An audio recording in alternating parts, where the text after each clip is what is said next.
yani Florent Ibenge leo kidogo nilisema jana anaweza akaingia kama mwalimu wa pili, kwa maana atakuwa ni mwalimu ambaye atawaacha Simba waposesi mpira. Niliamini kabisa, kwa maana kwamba kwa quality ya wachezaji wa Simba ni lazima kwa namna moja ama nyingine, ni lazima timu ya Azam itengeneze mpango mkakati mzuri wa kuhakikisha kwamba wanajilinda zaidi ili wasiweze kufungwa.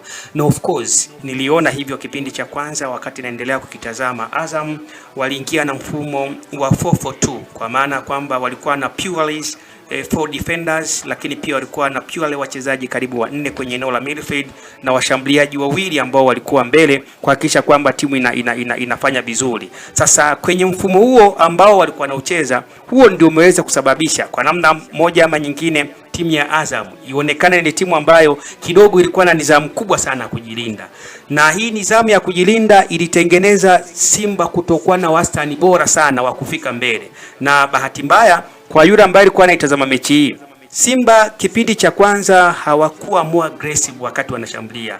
Nimeizoea kuiona Simba ikiwa inacheza, wachezaji wa pembeni wakiwa wanafanya lance ama wanashambulia kwa speed kubwa sana. Yaani wanashambulia kwa speed kubwa ambayo inawafanya mabeki wasitengeneze mazingira makubwa ya wao watafanyeje kuhakikisha kwamba wanawaziba wachezaji wa Simba. Lakini leo Simba kipindi cha kwanza hawakuwa aggressive sana, lakini nitazungumzia zaidi namna ambavyo timu ya Azam wamecheza dakika 45 za kwanza, kwa sababu Azam hawa ndio wamesababisha wao wasifungwe goli la mapema.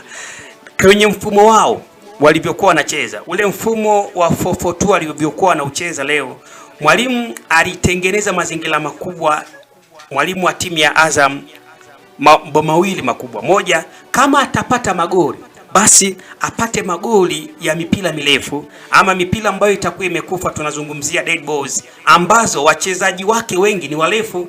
Leo ulikuwa unamuona Sopo ameanza pamoja na Kitambara, walikuwa wameanza, lakini aliyekuwa ukitazama Azam inacheza wakati haina mpira, out of position, Sopo alikuwa anaingia ndani, timu ya Azam inakuwa na wachezaji 4 nyuma, lakini pia wale wachezaji 5 wanaunganika na kuwa 9 na anaachwa peke yake mbele Egypt.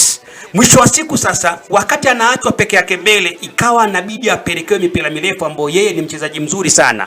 Naweza nikasema miongoni mwa siku ambazo nimemuona beki wa Simba huyu namzungumzia Rushaini akiwa kwenye kiwango bora cha kutokuruhusu kufanya kosa ama kutokumruhusu mchezaji yoyote afanye jambo kubwa kwenye penalty box, alikuwa ni yeye. Ziko nyakati kama asingekuwa bora kwa maana ya kuwahi, yani anapomwona mchezaji anapewa mpira anakwenda kuwahi, sehemu ya kublock ana block, sehemu ya rafu anacheza rafu. Na leo imempelekea kipindi cha pili akafanya rafu ambayo ni kwa sababu ya mazingira makubwa ya timu. Unamuona Idinado Bini Zaid, hawa ndio walikuwa ni viungo ambao walikuwa wanatengeneza mchakato mzima wa kumsaidia Himidi Mao, miongoni mwa wachezaji ambao wamekuwa ni bora zaidi, na Feitoto, ili kutengeneza timu yenye ubora mkubwa kwenye kushambulia. Bahati mbaya wakati naifuatilia Azam nikawaona kabisa kwamba kipindi cha kwanza timu inacheza kwenye a half zoni ile ya nusu ya uwanja karibu timu nzima, lakini pia ukijaribu kuwatazama wanategemea